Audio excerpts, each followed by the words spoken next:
This is part of the mood disorders lecture. I want you to think about the fact that sometimes we get blue. We can get blue, we can feel sad one day, the next day we feel okay. It's all right. But what if you don't get over it? What if you can't get out of bed for a week? You can't sleep. You feel worthless. You could be depressed. But what if you feel energized? Energized is good. You might clean your house and it's fantastic, and the next day you go back to normal. That's good. You clean out that closet. But what if you feel elated, over the top elated, so much energy you can't stop talking, you think you can cure cancer, you don't sleep? This could be a manic state you're experiencing. These are gross deviations in mood, polar opposites, one extreme or another, or going from one extreme to the other. It is because of these deviations that this episode is called mood disorders. Depression. Depression is the common cold of mental disorders, most commonly diagnosed. And we're going to start off by talking about depression. We're going from just one disorder, all right? We understand bipolar, bi to one extreme to the other. Think of it as a long line, and you have a depressive state on one side, a manic state on the other. If you only experience depression, it's called unipolar, just one end. And that is what we're going to talk about. So, it's called major depressive disorder. But in order to get to a major depressive disorder, you first have to have a major depressive episode. All right, this is really important for you to remember, so please do. All right, the major depressive episode is not a disorder in itself, but rather it is a descriptive part of a disorder. It is an extremely depressed mood state that lasts at least 2 weeks. 2 weeks. You have to experience a depressive mood state for at least 2 weeks before you could get a diagnosis of major depressive disorder. In other words, if you were feeling sad for 3 days and went to see your doctor, they would not give you a major depressive disorder diagnosis. It would not happen. It has to happen for at least 2 weeks. All right? They would probably watch you, say, keep in touch with me. All right? Let me know how it's going. All right? But they're going to get a diagnosis of a major depressive episode, and that will be addressed. But in order to get major depressive disorder, that episode has to last at least 2 weeks. Okay? Its cognitive symptoms, remember, cognition is your thinking, right? Are feelings of worthlessness, indecisiveness, guilt. These symptoms occur every day. Poor physical functioning. You might have weight loss or gain, loss of sleep or too much. And you're going to have symptoms of lack or of interest or pleasure in all or most activities every day. Okay, so a central indicator of a full-blown major depressive episode are the physical changes. Somatic, remember that from last episode. Soma means body, somatic body. Or vegetative symptoms. Along with the behavioral and emotional shutdown, you have, this is a really a key word, anhedonia, Anhedonia, anhedonia, which is a lack of energy, an inability to engage in pleasurable activities. This is more characteristic than our reports of sadness or distress. People have low positive affect, which is sadness, lethargy, or distress, or high negative affect, anger, contempt, guilt, fear, disgust. Okay? All right? So, let's talk about major depressive disorder. All right? You've had these other symptoms for a couple weeks. Now, you've been given a diagnosis of major depressive disorder. There is no mania in here. This is just depression. Okay? All right? So, the diagnostic criteria states that you must have had one major depressive episode. All right? We know that's 2 weeks. An occurrence of just one depressive episode in a lifetime is rare. If 2 or more episodes occurred and were separated by at least 2 months, during which the individual was not depressed, the major depressive disorder is noted as being recurrent. Okay? The median lifetime number of major depressive episodes is 4 to 7. 4 to 7. You're saying to yourself, well, that doesn't sound like much. But because the episodes mostly stay with people over their lives, they would start out being diagnosed with the episode, and that changes to the disorder. If you have fewer symptoms, this is important for you to remember.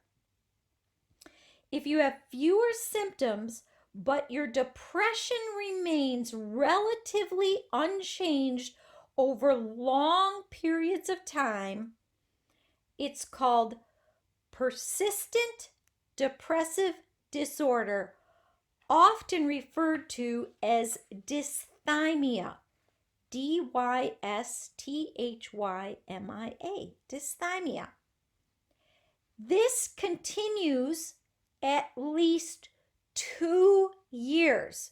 2 years to get this diagnosis. 2 years during which the client cannot be symptom-free for more than 2 months at a time.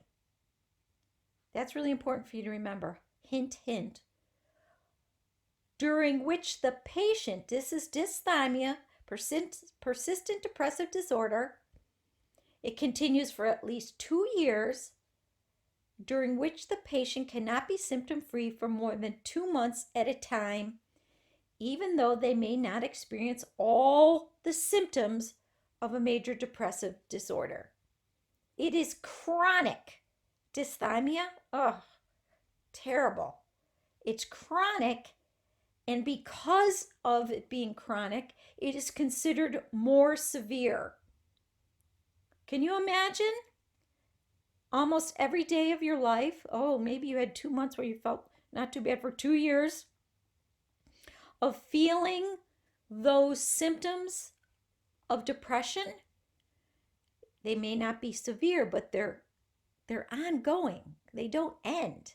It would be so debilitating, so distressful. It would be dysfunctional. You would not be able to function. And people deserve a good quality of life, and they're not getting it with this. So, now, this is also important. People with the dysthymia have higher rates of comorbidity. Remember, that's disorders co-occurring with other mental disorders are less responsive to treatment and show a slower rate of, of improvement over time. Also, people who suffer from both major depressive episodes, it's hard to believe, and persistent depression, dysthymia, are said to have double depression. What that means is this person has the low-lying depressive chronic dysthymia for that 2 years, maybe 2 months free of symptoms. But at the same time, during that, say, 2-year period, they're going to have a major depressive episode, which is taking those low-lying symptoms that they have and increasing them. It's like putting them on steroids. Can you imagine that? That would be terrible. All right? So, along with the criteria that must be met to have a diagnosis, depressive disorders also have something called specifiers. We were talking about specifiers before in the last chapter.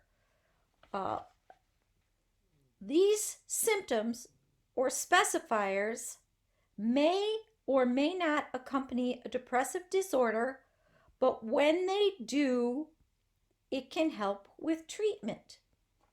All right? You have to understand that every time you have a disorder, there's a severity level. You might have severity, you might have depression, but your depression might be mild, somebody else's might be moderate, somebody else's might be severe. So you have this depression, but along with that, you might have some specifiers. Okay, I won't get into all of them, but I'm going to just talk about 2 of them. One of them is you can have a major depressive disorder, specifier, peripartum onset.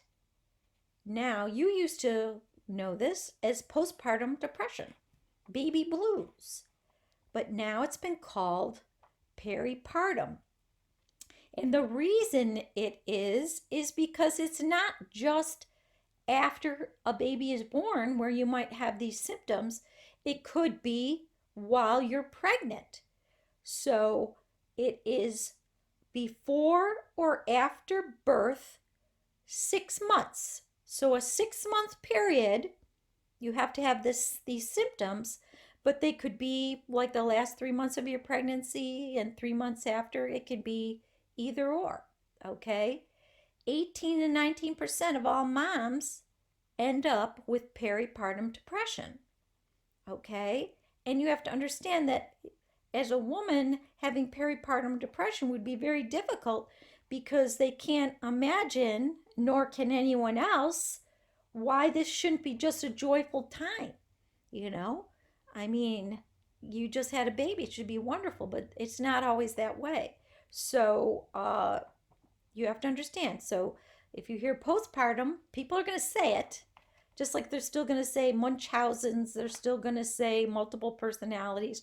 But you now are becoming experts, so you understand that it should be called, it's actually major depressive disorder, specifier, peripartum.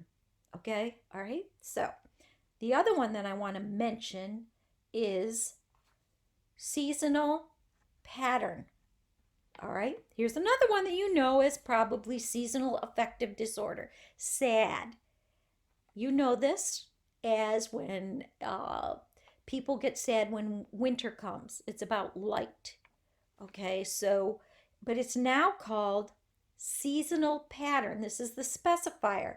So officially it will be major depressive disorder, specifier, seasonal pattern. So, research is determining, possibly, that the reason people get sad when fall comes winter comes is that there might be a an anomaly in the production of melatonin. Now, I'm sure most of you know that melatonin is your sleep producing hormone. Okay, it is produced at night when it gets dark. Your pineal gland produces melatonin, it makes you sleepy, and you go to bed. In the morning, your cortisol it's replaced by cortisol, and that gets you ready for the day.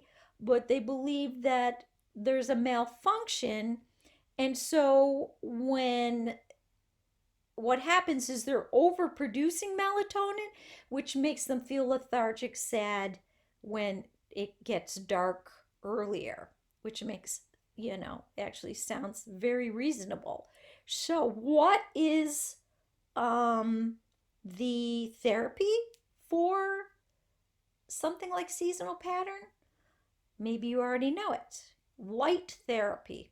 They have these light boxes where people can, when it starts to get dark early, then they can have natural light in the room.